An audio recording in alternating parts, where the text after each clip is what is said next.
News 18 বাংলায় স্বাগত। প্রিয়াঙ্কা রয়েছি আপনাদের সঙ্গে। বিএসএফ জওয়ানের বিরুদ্ধে চাঞ্চল্যকর অভিযোগ, হরিপালে নাবালিকার হাত ধরে টানার অভিযোগ।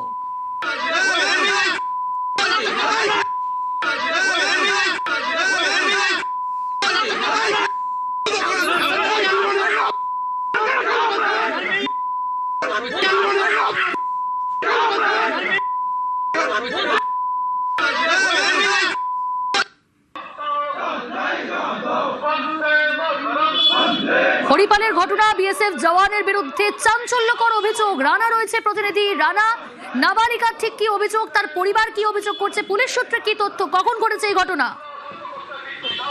হ্যাঁ দেখো, হচ্ছে নাবালিকার পরিবারের হচ্ছে অভিযোগ যে এই নাবালিকা সপ্তম শ্রেণীর পড়ুয়া। সে যখন প্রাইভেট টিউশনে পড়ে যখন সাইকেল নিয়ে বাড়ি ফিরছিল, তখন এক কেন্দ্রীয় বাহিনীর এক জওয়ান বিএসএফ এর কর্মরত 494 ব্যাটালিয়নের সে জওয়ান, সে তখন মেয়েটির হাত ধরে টানার চেষ্টা করে। তো সেই মেয়েটি যখন নাবালিকা যখন ভয়ে সে চিৎকার চেঁচামেচি করে পাড়াতে গিয়ে ছুটে যায়। এরপর ওই অভিযুক্ত জওয়ানকে ধরে গ্রামবাসীরা এই গাছের সঙ্গে বেঁধে রাখে বলে অভিযোগ। এরপর পুলিশ যখন সেই অভিযুক্ত জওয়ানকে যখন থানায় তুলে নিয়ে আসতে যায়, তখন পুলিশের গাড়ি ধরে বিক্ষোভ দেখা উত্তেজিত জনতা।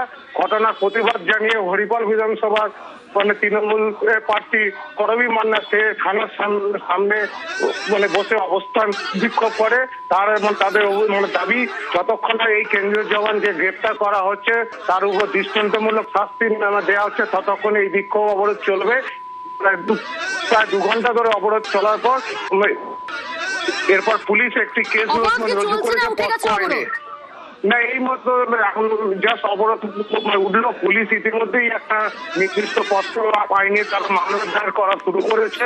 সেই অভিযোগের ভিত্তিতে পরিবারের যে তাদের থেকে অভিযোগ পুলিশ নিয়েছে, সেই অনুপাতে পুলিশ কেস রুজু করেছে। প্রিয়াঙ্কা, বেশ।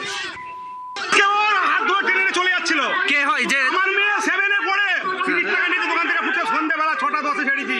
ফোন করেছি, ফোন করছে, বলছে আমাকে সিআরপিএফ তাড়া করেছে। তারপরে আমরা সঙ্গে সঙ্গে দুজন এসে গিয়েছে, সাইকেলটা দাঁড়িয়ে আছে, সাইকেল নিয়েছে, সাইকেলটা পড়ে আছে মাঝখানে দৌড়তে। আদিবাসী পাড়ার বিয়ে ঢুকে পড়েছে, আদিবাসী মহিলারা ধরে এনে ওখানে বেঁধে রেখেছিল। সেখানে আবার থানা গিয়ে এখন তুলে এনেছে। ও কি চাইছেন এখন? কি ওর বিচার চাই, ওকে ফাঁসি চাই।